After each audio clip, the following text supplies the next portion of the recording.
Buenas tardes. Ya al principio de este programa, hace bastantes meses, hablábamos de la hipnosis. La trajimos aquí en ocasión de dos de sus posibles aplicaciones, la regresión y la sintonización. Eran ciertamente dos aspectos sugestivos, un tanto maravillosos, de los muchos que puede ofrecer la hipnosis. Hoy, esta tarde, vamos a hablar otra vez de ella, de la hipnosis, pero en un aspecto más positivo, más racional, menos maravilloso, si ustedes quieren, que es en el aspecto curativo, la hipnosis como terapéutica. Pero puede que, a pesar de todo, la hipnosis como terapéutica le resulte a ustedes sorprendente en más de un sentido. Hablar de la hipnosis, hablar de la historia de la hipnosis, nos obliga un poco a hablar de Mesmer. Mesmer fue un austriaco que en el siglo XVIII se afincó en París. Este hombre, conocido de todos, tenía la idea de que en todos los hombres, con más capacidad en unos que en otros, existía una especie de efluvios, unos efluvios magnéticos, una especie de extrañas ondas de tipo magnético que unas personas con esta capacidad más desarrollada podían transmitir a otras a través de sus manos o a través incluso de su mirada. También decía que ese magnetismo podía recogerse de fuentes totalmente minerales y que tenía poder curativo. Mesmer se encontró con un médico, doctor Deslon, catedrático de la Facultad de Medicina de París, que le ayudó. Y esa burguesía de entonces, ansiosa de novedades, ansiosa de cosas, de temas originales, acudió en masa a los consultorios, de tal forma que Mesmer se vio obligado a crear un aparato que le permitiera el tratamiento simultáneo de varios pacientes. Así creó su célebre cubeta magnética, que es una gran cuba en cuyo interior, lleno de agua magnetizada, hay unas botellas. Estas botellas, colocadas sobre un lecho de limaduras de hierro y de cristal pulverizado, estas botellas contenían a su vez agua magnetizada, y del interior de ellas salían unas largas barras de hierro. Estas barras de hierro los pacientes se las aplicaban sobre la parte enferma. Hasta aquí lo que podría considerarse el elemento físico, el elemento desprovisto de sugestión de esta terapéutica.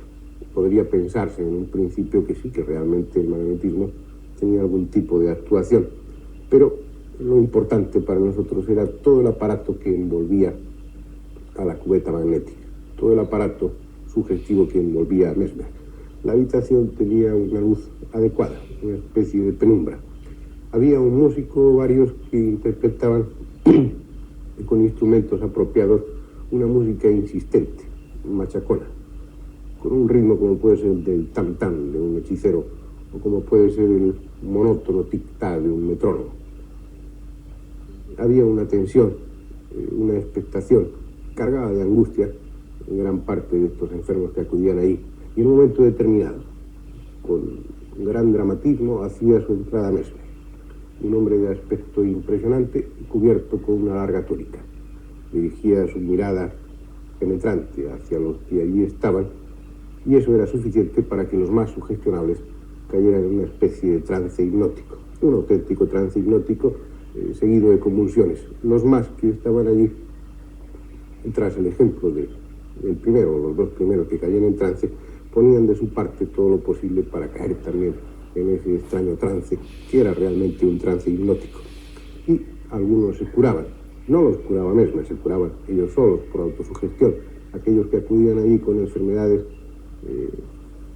imaginarias, enfermos hipocondríacos, con enfermedades cuya raíz estaba a nivel psíquico y no físico, algunos de ellos se curaban. Esto era suficiente para que Mesmer alcanzara una enorme popularidad, hasta que los científicos más exigentes estudiaron su método, acudieron a su cubeta magnética sin ninguna sugestión y por supuesto no experimentaron nada. Lo llevaron hasta las puertas de París y prácticamente lo echaron de la ciudad. No es extraño pues que la hipnosis, con este principio a nivel oficial, con este principio tan grotesco, tan pintoresco, haya estado desprestigiada durante mucho tiempo. Pero realmente no es este el principio. El principio es muy antiguo, no sabemos cuánto. Sí sabemos que los egipcios hace unos 4.000 años utilizaban la hipnosis como medio terapéutico. Sabemos que de forma espontánea, de forma individual, por autohipnosis, evitaban el dolor muchos mártires. Sabemos que es una práctica tan antigua como el hombre. Afortunadamente hoy ya ha perdido ese carácter mágico que tenía en tiempos de Mesmer. Hoy se estudia de una forma mucho más racional, ha caído en manos de la ciencia ha establecido sus bases y sobre todo ha establecido sus aplicaciones. Como en estas imágenes que les vamos a mostrar, que tienen un atractivo. La de ser auténticas, totalmente rigurosas, están realizadas al amparo de una institución totalmente seria como es una universidad en la Unión Soviética, y el apéndice romántico de haber sido sacadas hace 6 años de la Unión Soviética de contrabando. Estas son las imágenes y sobre ellas iremos comentando y hablando de esta hipnosis terapéutica.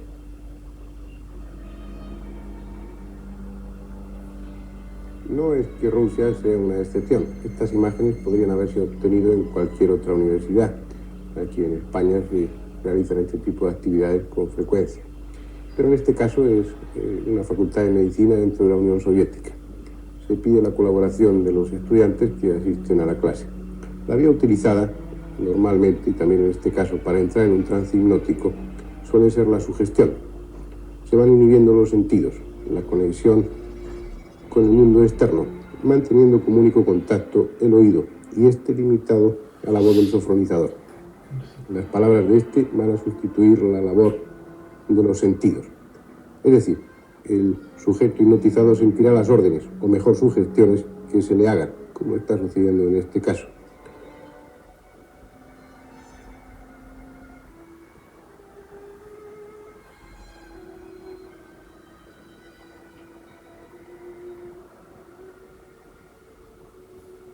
La orden, la sugestión utilizada en esta sesión que estamos viendo es la de recoger del suelo determinados objetos, concretamente unas cuentas de collar, parece ser, según las imágenes. Ellos están recibiendo esa sugestión en un trance cada vez más profundo, hasta el punto que sus sentidos se van inhibiendo y la realidad permanece como una entidad con la que se tiene contacto únicamente a través de esa voz, la voz del sofronizador, del hipnotizador. Él va sustituyendo de alguna forma los sentidos por los que habitualmente se percibe el mundo externo.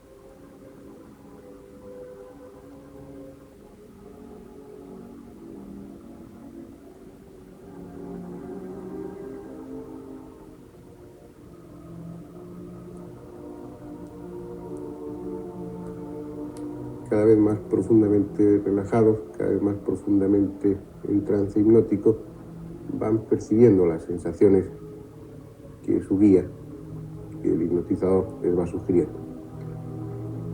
Y comienzan, como les decía antes, a recoger esas cuentas de collar del suelo. Ellos las ven, ellos las tocan. Para ellos, dentro de su trance hipnótico, son una realidad. Tengan en cuenta que se ve, se oye, se huele en el cerebro, que los ojos, el oído o cualquier otro receptor de los sentidos son solo eso, receptores, que a través de la vía nerviosa transmiten el impulso al cerebro, que es el que realmente siente. En este caso, en la hipnosis se prescinde de la vía aferente, se hace que el cerebro sienta directamente sin necesidad de los receptores. Esas cuentas que han recogido y que para ellos son auténticas, las van ensartando después cuidadosamente para recomponer ese ficticio collar.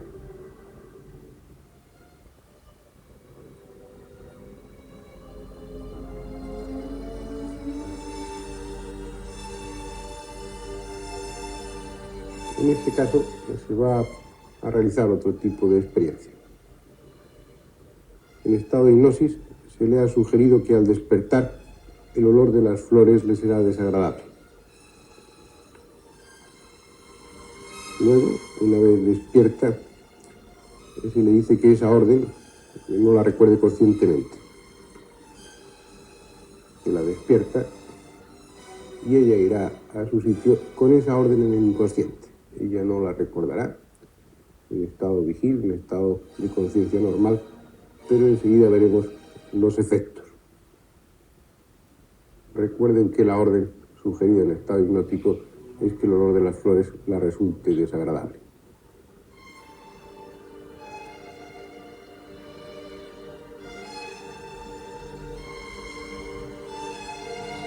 Y esas son las consecuencias. Como muchos de ustedes saben, esto es una sugestión poshipnótica.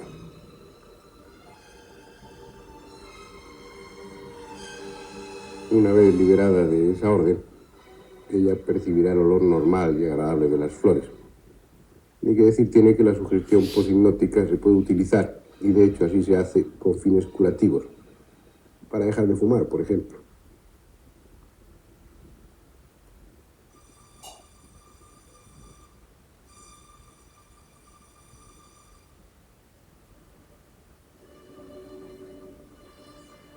Liberada de su orden, ella no siente ningún desagrado con las flores.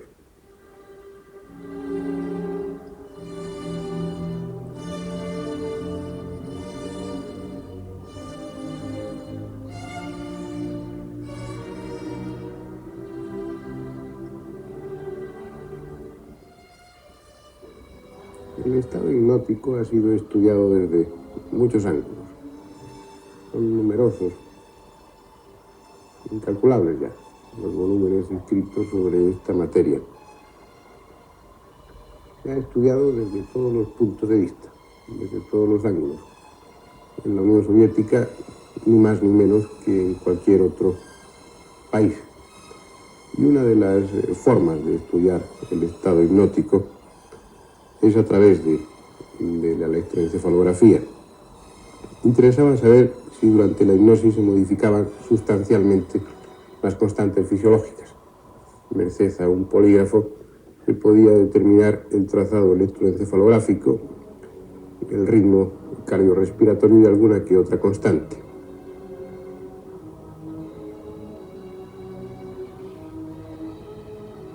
En contra de lo que se pensaba, se pudo comprobar que al pasar del estado vigil, del estado despierto, al estado hipnótico, el trazado electroencefalográfico, ya saben ustedes que el trazado electroencefalográfico registra esa actividad bioeléctrica que se produce en el cerebro, la amplifica enormemente y la pasa a un trazado que permite después diagnosticar determinadas enfermedades y un interés diagnóstico simplemente comprobar la actividad del cerebro.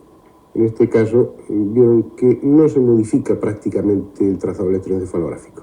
Es decir, a nivel bioeléctrico, la actividad del cerebro durante el estado hipnótico es muy similar a la actividad del cerebro, la actividad bioeléctrica, cuando el sujeto está despierto. No obstante, estos estudios electroencefalográficos, ya antiguos, permitieron comprobar que el trazado electroencefalográfico se modifica con las órdenes hipnóticas de ruidos, por ejemplo, como lo haría si el sujeto oyera realmente esos ruidos. Y ese acusar los ruidos sugeridos, ruidos inexistentes en la realidad, se refleja disminuyendo el ritmo alfa. Las aplicaciones que se le han dado a la hipnosis desde un punto de vista médico, desde un punto de vista terapéutico, son enormes. Sobre todo desde un punto de vista psicoanalítico, y esto fue lo que más impulsó el estudio de la hipnosis a nivel médico, fue el ver cómo este estado de conciencia especial permitía un acercamiento, una entrada en esas etapas de la infancia en las que son muy precoces para que el recuerdo permanezca después adulto a nivel consciente, pero que es muy importante porque en esa época, en esa etapa, los traumas, las impresiones son, según el psicoanálisis, causa una especie de espina irritativa que en un momento determinado va a producir una serie de síntomas psicofísicos cuando el individuo ya es adulto. De esta aplicación de la hipnosis como vía de entrada a las vivencias de la infancia, se ha pasado después a toda una multiplicidad de actividades y de utilidades que se han ido encontrando a la hipnosis.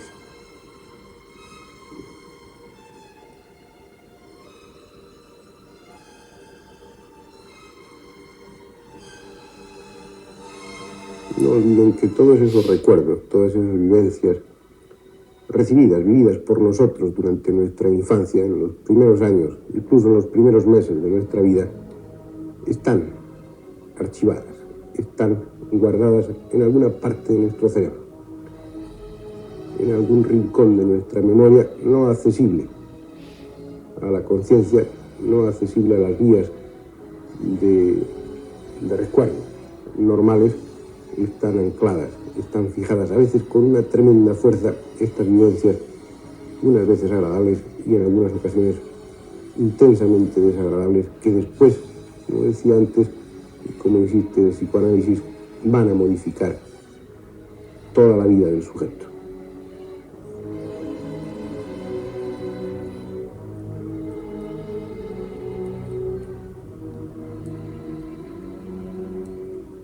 Hoy sabemos que multitud de enfermedades tienen su origen no a un nivel físico, sino a un nivel psíquico. E incluso que las enfermedades puramente orgánicas, puramente somáticas, existen con una intensa participación de la psiquis del individuo. Por eso cada vez se habla más de medicina psicosomática. Pero sin recurrir a matices, utilizando unos diagnósticos simples, escuetos, existen multitud de enfermedades tremendas que transforman la vida del sujeto, como puede ser una parálisis o como puede ser una ceguera, cuyo origen es psíquico. En definitiva, se trata en estas ocasiones de síntomas de conversión histéricos, de transformación de una vivencia de tipo angustioso en una vivencia somática, en un síntoma orgánico, en un síntoma somático, funcional, mejor dicho. En este caso es una parálisis, una auténtica parálisis, que es, como les decía, un síntoma de conversión histérica, en este caso.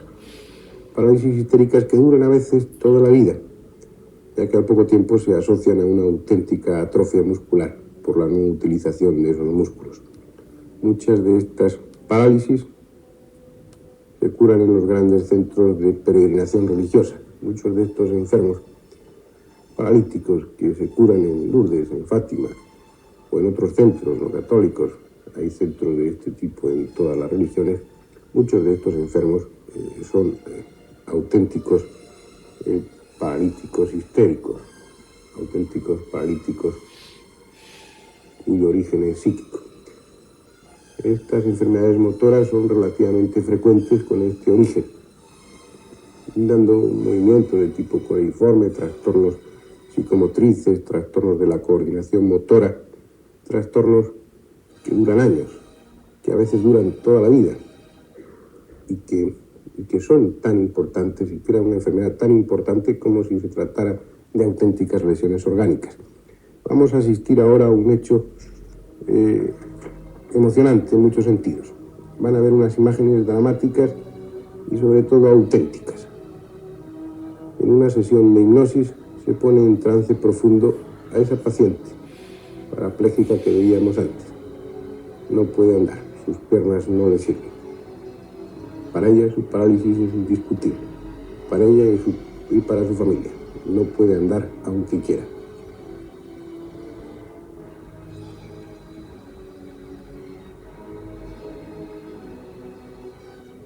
Se la va relajando cada vez más profundamente, al mismo tiempo que se la van suministrando estímulos para profundizar, para penetrar en ese trance hipnótico.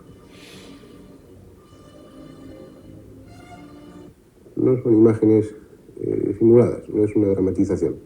Corresponden a un caso auténtico, a una sesión clínica, a una facultad de medicina, como tantas.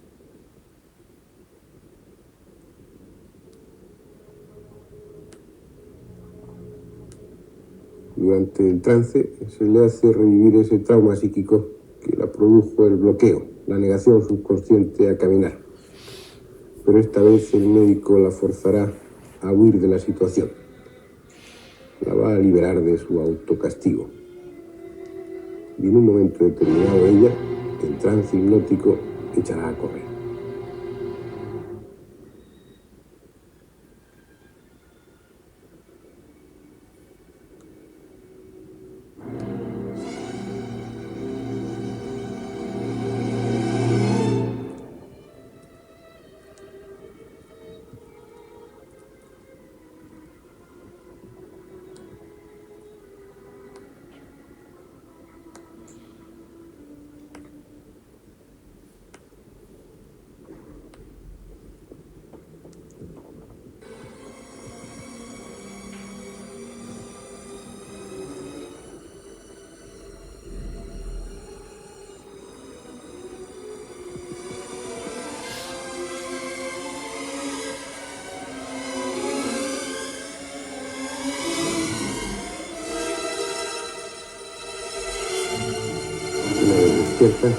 Una vez fuera de trance hipnótico, ella se da cuenta que puede mover sus miembros.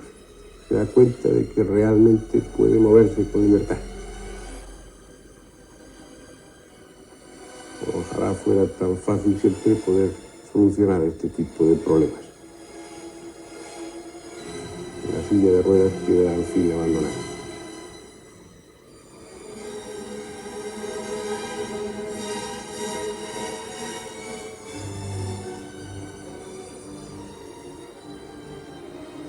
Es cierto que la curación que permite la hipnosis no es generalmente una curación definitiva, y con frecuencia vuelven a aparecer trastornos, síntomas de otro tipo que sustituyen a los síntomas anteriores.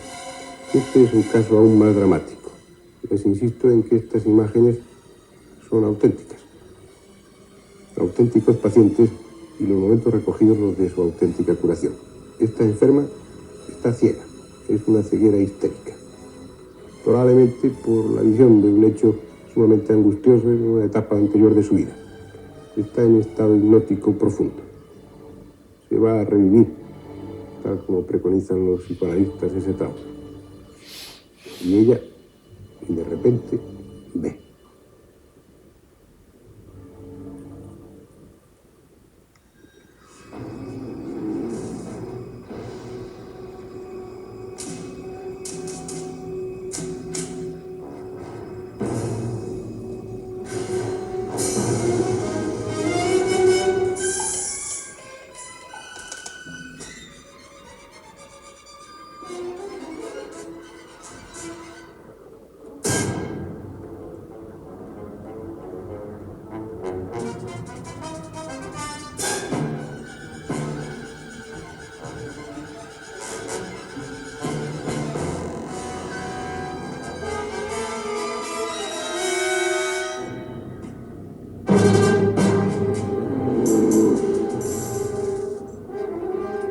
Todos sabemos, la hipnosis, desde sus grados más superficiales de sugestión hasta lo más profundo de anestesia total, se utiliza con éxito en multitud de actividades terapéuticas. Se utiliza desde el parto sin dolor hasta la realización de intervenciones quirúrgicas muy complicadas sin más anestesia que la hipnosis. Pero insistamos una vez más en que no es un descubrimiento, sino un redescubrimiento, que ya los egipcios lo utilizaban, probablemente mucho antes que ellos también se utilizaba, y que, sin ir muy atrás en el tiempo, en el siglo XIX, el doctor Stein en Calcuta realizó más de 300 intervenciones quirúrgicas importantes sin utilizar más anestesia que la hipnosis. ¿Pero qué es la hipnosis? En resumidas cuentas, ¿qué es el estado hipnótico? Es difícil poder explicarlo sin recurrir a términos fisiológicos, términos anatómicos, términos médicos, en definitiva, que podrían complicar mucho el entendimiento de este tema. Simplemente vamos a describir un poco qué es ese estado hipnótico. Y es preciso hacer unas cuantas consideraciones. En primer lugar, y por supuesto, descartar totalmente la existencia de ningún tipo de fluido extraño, de ningún tipo de magnetismo. En definitiva, puede decirse que no es incluso el hipnotizador el que hipnotiza, sino que es el propio sujeto el que se auto-hipnotiza gracias a esos estímulos externos. En el caso del hipnotizador, estímulos externos que pueden ser sugestivos, como la voz reiterada, y que pueden ser de fascinación, como la observación de una bola, de un punto luminoso, y que a veces son estímulos internos por una preparación, en el caso de la autohipnosis. Es un estado especial de conciencia. El individuo hipnotizado no está dormido, no tiene nada que ver. El trazado electroencefalográfico, como han visto, es mucho más parecido al trazado electroencefalográfico durante el estado de vigilia que al trazado electroencefalográfico durante el sueño. Curiosamente ofrece similitudes con ese estado de sueño paradójico, esas fases REM que conocen bien los electroencefalógrafos, cuando el individuo sueña. En ese momento, ya saben ustedes que todas las personas sueñan unas 5 o 6 veces durante la noche. En esas fases, el trazado electroencefalográfico cambia. Pasa del trazado típico del sueño a un trazado de actividad, que es muy parecido al trazado electroencefalográfico que aparece cuando el sujeto está en estado de hipnosis. No es, pues, un estado de sueño, es un estado especial, pero un estado tan especial que se puede hablar de él como una excepción dentro de la vida psíquica del sujeto. Un estado en el que el individuo está, por así decirlo, en el sótano de su casa, del edificio de toda su psicología, del edificio de su cuerpo incluso. Un sótano en el que tiene acceso al archivo donde se guardan sus recuerdos, en el que está tocando con sus manos los puntos mismos donde se producen las sensaciones y donde se ordena directamente al cuerpo físico. Un estado, en definitiva, que no es sueño y que no es vigilia. Un estado en el que el hombre es capaz de revivir sus vivencias de la infancia y es capaz de ordenar a su propio corazón que lata más despacio. Un estado excepcional, un estado muy especial que aún no hemos aprendido a utilizar del todo.